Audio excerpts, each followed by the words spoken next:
This is about those legendary corporate paladins, consultants. Years ago, when I was in school, I would walk home after classes, not able to afford the luxury of a bus ride or the subway. I enjoyed the exercise, and often I had a partner with me on the walk. We would talk about things like what we were going to do when we finished school. Since we were both liberal arts majors, we knew it wasn't going to be easy for us, not like the math majors, the people in med school, or the engineers. All of them would head directly into not just jobs, but a lifetime career, one that paid well, too. It wasn't going to be like that for us. What could we do? Not to worry, we said. We'll be fine. We can be consultants. We can go around like Socrates or a rabbi, and we can tell people what to do for a pretty price. That's it. We'll be consultants. So I laughed not long ago when a book I was reading made reference to another volume and said that it was the Bible for consultants. I had to see that. I put a hold on it at the library, and it must be a Bible of some kind because I wasn't able to get it for over 6 months. The book is Case in Point, boasting on its cover that it is the best-selling case interview book on the planet! Exclamation point. I read a 7th edition, so it's been a moneymaker! Exclamation point, for its author, Mark Cosentino, who refers to himself as a Harvard professor! Exclamation point, 46 times in the book. The bulk of the book is case studies. A business wants to enter a new market or merge or acquire another company or develop a new product or revise their pricing or they want to grow.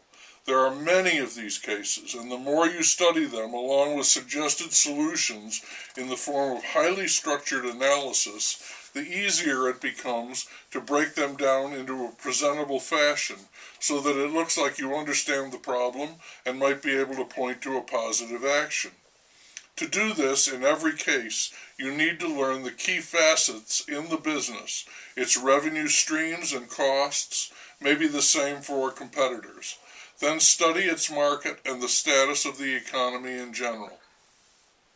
The author, a Harvard professor, notes that Aristotle said that persuasion is a matter of logos, ethos, and pathos. I thought they were the 3 musketeers. No. Logos is reasonable argument, the information you present. Ethos is how you present it, your personality, your voice, your character. And pathos is the frame of mind of the audience, hopefully malleable to the first 2.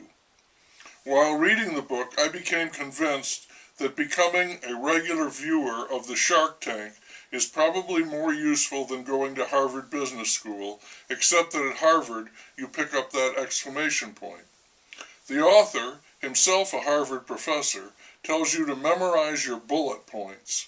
Also, look them in the eyes.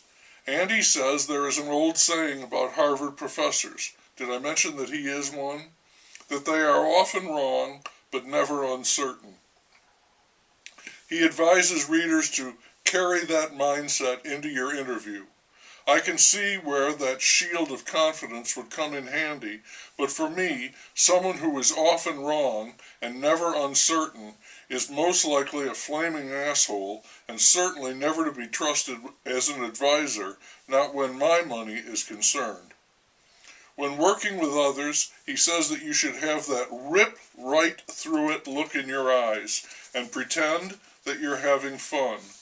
Your reading material should be the Wall Street Journal, Business Week, and the McKinsey Quarterly.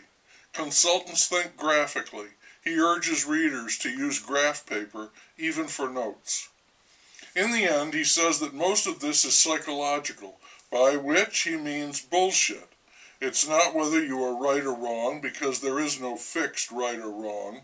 It's how you present yourself, your information, and your thinking! Exclamation point. I'd have made a lousy consultant. Your heart, exclamation point, has to be in it.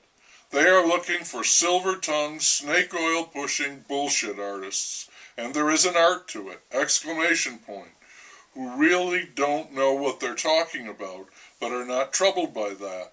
Instead, they view it as a challenge to construct a verbal fortress out of PowerPoints, graphs, and pie charts.